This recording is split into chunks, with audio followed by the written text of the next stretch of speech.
ശരിക്കും പേടിപ്പെടുത്തുന്ന വിധം വാഹനം നമ്മളെ വലിച്ചുകൊണ്ട് പോകും. Welcome to Pistonized. ഇന്ന് നമ്മൾ റിവ്യൂ ചെയ്യാൻ പോകുന്നത് നെക്സോണിൻ്റെ EV ആണ്. നമുക്ക് ഈ വാഹനം റിവ്യൂ ചെയ്യാൻ തന്നിരിക്കുന്നത് തൃശ്ശൂരുള്ള ഹൈസൺ മോട്ടോഴ്സാണ്. നമുക്ക് ആദ്യം തന്നെ വാഹനത്തിൻ്റെ മോട്ടോർ നോക്കാം. 127 bhpയും 245 Nm ടോർക്കുമുള്ള 3 ഫേസ് പെർമനൻറ്റ് മാഗ്നറ്റ് സിങ്ക്രണസ് മോട്ടറാണ് ഇതിൽ യൂസ് ചെയ്തിരിക്കുന്നത്. 30.2 kWh ആണ് ബാറ്ററിയുടെ കപ്പാസിറ്റി.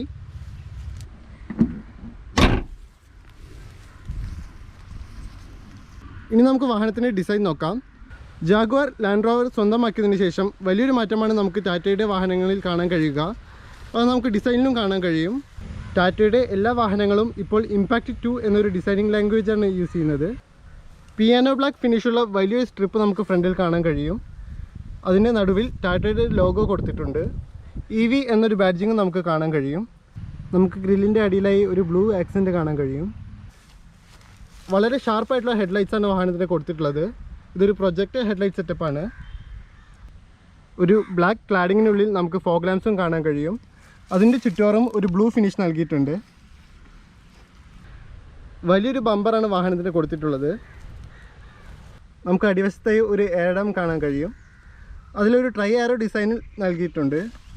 സാറ്റിൻ ക്രോം നിറത്തിലുള്ള ഒരു സ്കിഡ് പ്ലേറ്റ് കൊടുത്തിട്ടുണ്ട്. നല്ല രസമുള്ള പവർ ലൈൻസ് ബോണറ്റിൽ കാണാൻ സാധിക്കും. ഇനി നമുക്ക് വാഹനത്തിൻ്റെ സൈഡ് പ്രൊഫൈൽ നോക്കാം. വാഹനത്തിൻ്റെ ആ SUV ലുക്ക് നമുക്ക് സൈഡ് പ്രൊഫൈലിൽ നിന്നാണ് കിട്ടുന്നത്. 3993 mm ആണ് വാഹനത്തിൻ്റെ നീളം. 2498 mm വാഹനത്തിന് വീൽ ബേസുമുണ്ട്. വാഹനത്തിൻ്റെ വിൻഡോ ലൈനിൽ ഒരു ബ്ലൂ ആക്സെൻറ്റ് കാണാൻ സാധിക്കും. വലിയൊരു ക്ലാഡിംഗ് ആണ് നമുക്ക് സൈഡ് പ്രൊഫൈലിൽ കാണാൻ സാധിക്കുക. അത് ഫ്രണ്ടിലത്തെ വീലാർക്കിൽ നിന്നും ബാക്കിലത്തെ വീലാർക്ക് വരെ നീണ്ടു നിൽക്കുന്നതാണ്. ഓസി ബ്ലാക്ക് ഫിനിഷാണ് ORVMന് കൊടുത്തിട്ടുള്ളത്. അതിൽ നമുക്ക് ടേൺ ഇൻഡിക്കേറ്റേഴ്സും കാണാൻ കഴിയും. സൈഡ് പ്രൊഫൈലിലും ഒരു EV എന്നൊരു ബാഡ്ജിങ് ഉണ്ട്. വളരെ അട്രാക്റ്റീവായ ബോഡി ലൈൻസാണ് സൈഡ് പ്രൊഫൈലിൽ നൽകിയിട്ടുള്ളത്. വാഹനത്തിൻ്റെ ഏറ്റവും മുകൾ വശത്തായി ഒരു റൂഫ് റെയിൽ കൊടുത്തിട്ടുണ്ട്. ഇനി നമുക്ക് വാഹനത്തിൻ്റെ ടയർ സെക്ഷൻ നോക്കാം. 215, 60, R16 ടയേഴ്സാണ് വാഹനത്തിന് പ്രൊവൈഡ് ചെയ്തിട്ടുള്ളത്. വളരെ അട്രാക്റ്റീവായ ഡുവൽ ടോൺ അലോയ്സാണ് കൊടുത്തിട്ടുള്ളത്.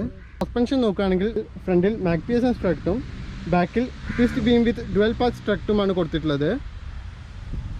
ബ്രേക്ക് ആണെങ്കിൽ ഫ്രണ്ടിൽ ഡിസ്കും ബാക്കിൽ ഡ്രം ബ്രേക്കുമാണ് കൊടുത്തിട്ടുള്ളത്. ഇനി നമുക്ക് വാഹനത്തിൻ്റെ ബാക്ക് പ്രൊഫൈൽ നോക്കാം. പുറകുവശത്ത് നിന്നും കാണാൻ നല്ല ഭംഗിയുള്ളൊരു വാഹനമാണ് ടാറ്റയുടെ നെക്സോൺ EV.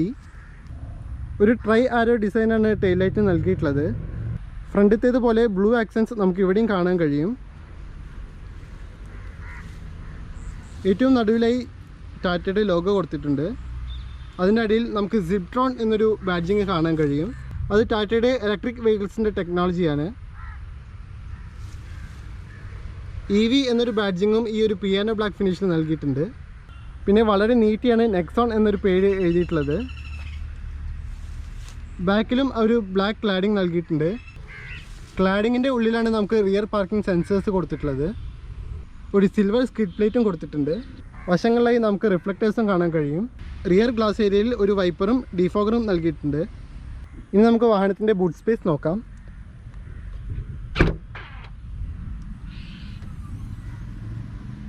$350 ലിറ്ററാണ് വാഹനത്തിൻ്റെ ബൂട്ട് സ്പേസ്. നമുക്കൊരു ചാർജിങ് കിറ്റ് ഇവിടെ കാണാൻ സാധിക്കും. ഇനി സ്പെയർ വീൽ നോക്കുകയാണെങ്കിൽ ഒരു 16 ഇഞ്ച് സ്പെയർ വീലാണ് നൽകിയിട്ടുള്ളത്. അലോയ്സ് അല്ല. നമുക്കൊരു ബൂട്ട് ലാമ്പ് കാണാൻ സാധിക്കും.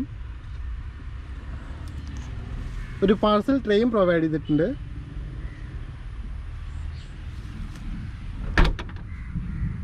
ഇനി നമുക്ക് വാഹനത്തിൻ്റെ ഉൾവശം നോക്കാം. ഒരു പിയാനോ ബ്ലാക്ക് ഫിനിഷാണ് നമുക്ക് ഡോർ ഹാൻഡിൽ കാണാൻ കഴിയുക.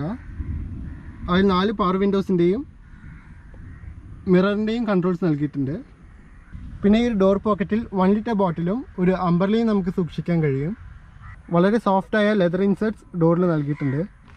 ഇനി നമുക്ക് വാഹനത്തിൻ്റെ സീറ്റ്സ് നോക്കുകയാണെങ്കിൽ വളരെ കംഫർട്ടബിളായി ഇരിക്കാൻ പറ്റുന്ന സീറ്റ്സാണ്. ഒരു ലെതർ ഫിനിഷ് ഇതിന് നൽകിയിട്ടുണ്ട്. വളരെ മനോഹരമാണ് നെക്സോൺ EVയുടെ ഉൾവശം. ബ്ലാക്കും വൈറ്റും നിറമുള്ള ഒരു ഡുവൽ ടോൺ ഡാഷ്ബോർഡാണ് വാഹനത്തിന് കൊടുത്തിട്ടുള്ളത്. നമുക്കൊരു പിയാനോ ബ്ലാക്ക് ഫിനിഷും കാണാൻ കഴിയും. ഈ ഒരു പിയാനോ ബ്ലാക്ക് ഫിനിഷ് ഒരു പ്രീമിയം ലുക്ക് നൽകുന്നുണ്ട്. ഡാഷ്ബോർഡിൽ ഉയർന്നു നിൽക്കുന്ന ഒരു 7 ഇഞ്ച് ഇൻഫർടൈൻമെൻറ്റ് സിസ്റ്റം നമുക്ക് കാണാൻ കഴിയും. ഇതിൽ ആൻഡ്രോയിഡ് ഓട്ടോ, ആപ്പിൾ കാർപ്ലേ എന്നിവ യൂസ് ചെയ്യാൻ കഴിയും. പിന്നെ 35 കണക്റ്റഡ് ഫീച്ചേഴ്സ് ഉള്ള ഒരു വാഹനമാണിത്. സേഫ്റ്റി ഗൈഡ് ലൈൻസ് ഉള്ള റിയർ പാർക്കിംഗ് ക്യാമറയാണ് വാഹനത്തിന് കൊടുത്തിട്ടുള്ളത്. AC വെൻറ്റിൻ്റെ ചുറ്റുവരം നമുക്കൊരു ബ്ലൂ ആക്സെൻറ്റ് കാണാൻ കഴിയും. അടിഭാഗത്തായി നമുക്ക് ഇൻഫോർടൈൻമെൻറ്റ് സിസ്റ്റത്തിൻ്റെ സ്വിച്ചസ് നൽകിയിട്ടുണ്ട്. അതിൻ്റെ അടിഭാഗത്തായി നമുക്ക് AC കൺട്രോൾസ് കാണാൻ കഴിയും. പിന്നെ ഒരു 12 വോൾട്ട് ചാർജിങ് സോക്കറ്റ് നൽകിയിട്ടുണ്ട്. ഇതാണ് വാഹനത്തിൻ്റെ gear selector. Neutral, drive, sport, പിന്നെ റിവേഴ്സ് എന്നിവയാണ് ഇതിൽ നൽകിയിട്ടുള്ളത്.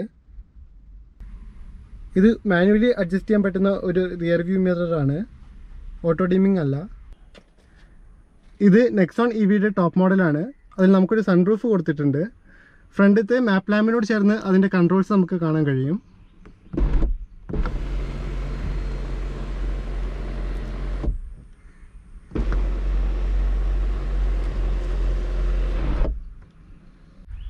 ഇനി നമുക്ക് വാഹനത്തിൻ്റെ സ്റ്റോറേജ് സ്പേസസ് നോക്കാം.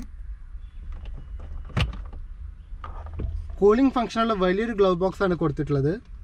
അതിൽ നമുക്കൊരു ലൈറ്റും കാണാൻ കഴിയും. പിന്നെ ചെറിയ 2 കപ്പ് ഹോൾഡേഴ്സും ഇതിന് പ്രൊവൈഡ് ചെയ്തിട്ടുണ്ട്. പിന്നെ നമുക്ക് വാഹനത്തിൻ്റെ എല്ലാ ഡോറിലും 1 ലിറ്റർ ബോട്ടിൽ സൂക്ഷിക്കാൻ കഴിയും. ആംറെസ്റ്റിൻ്റെ താഴെ നമുക്ക് ചെറിയൊരു സ്റ്റോറേജ് സ്പേസ് കൊടുത്തിട്ടുണ്ട്.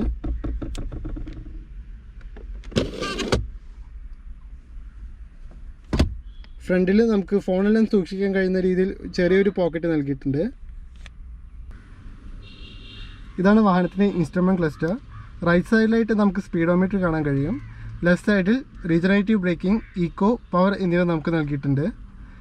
നടുവിലായിട്ടാണ് നമുക്ക് ഗിയർ പൊസിഷനിങ് കൊടുത്തിട്ടുള്ളത്. ഇതിൽ റേഞ്ച്, എനർജി ഫ്ലോ, 2 ട്രിപ്പ് മീറ്റേഴ്സും കൊടുത്തിട്ടുണ്ട്. ഇൻഫോർടൈൻമെൻറ്റ് സിസ്റ്റത്തിൽ ഏത് ട്രാക്കാണോ പ്ലേ ചെയ്യുന്നത് അതിൻ്റെ ഇൻഫോർമേഷന് നമുക്ക് ഇവിടെ കാണാൻ കഴിയും. ക്ലസ്റ്ററിൻ്റെ ചുറ്റുവരം ഒരു ബ്ലൂ ആക്സെൻറ്റ് നൽകിയിട്ടുണ്ട്. ഇതാണ് വാഹനത്തിൻ്റെ സ്റ്റിയറിംഗ് വീൽ. ഒരു ലെതർ റാപ്പ് ഫിനിഷുള്ള സ്റ്റിയറിംഗ് വീലാണിത്. ഒരു പിയാനോ ബ്ലാക്ക് ഫിനിഷ് നമുക്കിതിൽ കാണാൻ കഴിയും. ഇഷ്ടംപോലെ മൗണ്ടഡ് ബട്ടൺസ് കൊടുത്തിട്ടുണ്ട്.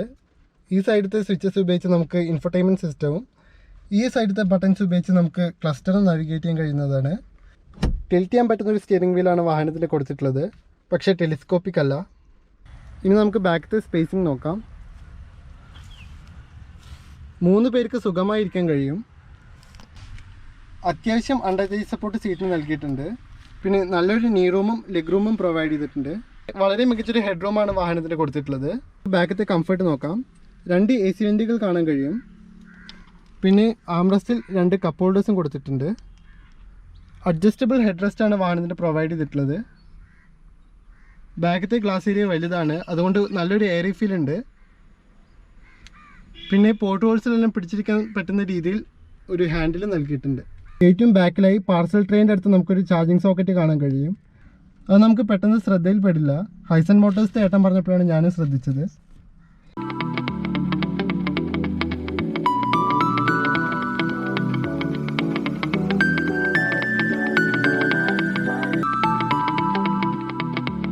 ഇനി നമുക്ക് വാഹനം ഓടിച്ചുകൊണ്ട് സംസാരിക്കാം. ഈ വാഹനത്തിന് ഒട്ടും നോയ്സ് ഇല്ല, അതുകൊണ്ട് വണ്ടി സ്റ്റാർട്ടായെന്ന് നമുക്ക് ക്ലസ്റ്റർ നോക്കി വേണം മനസ്സിലാക്കാൻ. നമുക്ക് ഡ്രൈവ് മോഡിലേക്ക് ഇടാം.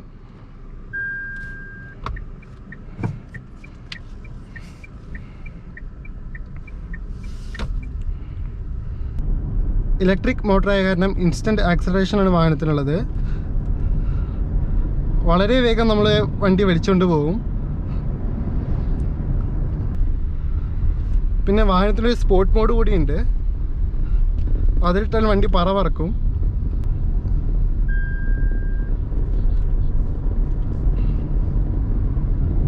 വളരെ മികച്ചൊരു ആക്സലറേഷനാണ് നമുക്ക് സ്പോർട്ട് മോഡിൽ കിട്ടുന്നത്. ശരിക്കും പേടിപ്പെടുത്തുന്ന വിധം വാഹനം നമ്മളെ വലിച്ചുകൊണ്ട് പോകും. ഈ വാഹനത്തിന് 0 to 100 എത്താൻ വെറും 9.9 സെക്കൻഡ്സ് മതി. ഇനി നമുക്ക് വാഹനത്തിൻ്റെ സ്റ്റിയറിംഗ് വീൽ നോക്കുകയാണെങ്കിൽ വളരെ റെസ്പോൺസീവായിട്ടുള്ള സ്റ്റിയറിംഗ് വീലാണ് വാഹനത്തിന് കൊടുത്തിട്ടുള്ളത്. നമുക്ക് വളരെ കംഫർട്ടബിളായിട്ട് ഓടിച്ചുകൊണ്ട് പോകാൻ സാധിക്കും. ഇനി നമുക്ക് വാഹനത്തിൻ്റെ സസ്പെൻഷൻ നോക്കുകയാണെങ്കിൽ വളരെ മികച്ചൊരു സസ്പെൻഷനാണിത്. വളരെ മികച്ചൊരു ഡ്രൈവിംഗ് കംഫർട്ടാണ് ഈ ഒരു സസ്പെൻഷൻ നമുക്ക് സമ്മാനിക്കുന്നത്. ഇനി നമുക്ക് വാഹനത്തിൻ്റെ ബ്രേക്കിംഗ് നോക്കുകയാണെങ്കിൽ വളരെ ബൈറ്റ് കൂടിയൊരു ബ്രേക്കിംഗ് ആണ് വാഹനത്തിന് കൊടുത്തിട്ടുള്ളത്. 5.1 മീറ്ററാണ് വാഹനത്തിൻ്റെ ടേണിംഗ് റേഡിയസ്. അതുകൊണ്ട് തന്നെ യു ടേൺസൊക്കെ നമുക്ക് വളരെ ഈസി ആയിട്ട് എടുക്കാൻ സാധിക്കും. ഇനി നമുക്ക് വാഹനത്തിൻ്റെ റേഞ്ച് നോക്കുകയാണെങ്കിൽ 312 കിലോമീറ്ററാണ് കമ്പനി ക്ലെയിം ചെയ്യുന്നത്. പക്ഷേ നമുക്ക് റിയൽ ലൈഫിൽ ഒരു 250 കിലോമീറ്റേഴ്സൊക്കെ കിട്ടും. ഇനി നമുക്ക് ബാറ്ററി ചാർജ് ആവാൻ എടുക്കുന്ന സമയം നോക്കാം. ഫാസ്റ്റ് ചാർജിങ് ആണെങ്കിൽ 0 to 80% 1 ഹവറിലും, നോർമൽ ചാർജിങ് ആണെങ്കിൽ 0 to 100 8 ഹവേഴ്സിലുമാണ്. ഇനി നമുക്ക് ഈ വാഹനത്തിൻ്റെ സേഫ്റ്റി ഫീച്ചേഴ്സ് നോക്കാം.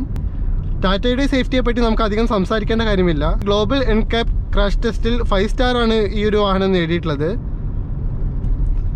പിന്നെ ഈ വാഹനത്തിന് 2 air bag, ABS, EBD, CSE, ESP എന്നിവ നൽകിയിട്ടുണ്ട്. വളരെയധികം സേഫ്റ്റിയുള്ളൊരു വാഹനമാണിത്. ഈ ഒരു വാഹനത്തിൻ്റെ ബിൽഡ് ക്വാളിറ്റി എടുത്തു പറയേണ്ടത് തന്നെയാണ്. പിന്നെ നല്ലൊരു വിസിബിലിറ്റിയാണ് നമുക്ക് വാഹനത്തിൽ നിന്ന് ലഭിക്കുന്നത്. ഇനി നമുക്ക് വാഹനത്തിൻ്റെ എക്സ്ഷോറൂം പ്രൈസിങ് നോക്കാം. 15 ലക്ഷം മുതൽ 17 ലക്ഷം രൂപ വരെയാണ് പ്രൈസിങ്. ഇനി നമുക്ക് വാഹനത്തിനൊരു പിസ്റ്റണൈസ്ഡ് സ്കോർ നൽകാം. വാഹനത്തിൻ്റെ ഡിസൈനിന് 7 മാർക്കും, കംഫർട്ടിന് 7 മാർക്കും, സേഫ്റ്റിയുടെ കാര്യത്തിൽ 9 മാർക്കും, ഡ്രൈവബിലിറ്റിക്ക് 8 മാർക്കും, പിന്നെ ഫീച്ചേഴ്സിൻ്റെ കാര്യത്തിൽ 7 മാർക്കുമാണ് നമ്മൾ നൽകുന്നത്. അങ്ങനെ 38 മാർക്കാണ് ടാറ്റ നെക്സോൺ EVക്ക് നമ്മൾ പ്രൊവൈഡ് ചെയ്യുന്നത്. അപ്പോൾ ടാറ്റ നെക്സോൺ EVയുടെ റിവ്യൂ നമുക്കിവിടെ അവസാനിപ്പിക്കാം. Good bye.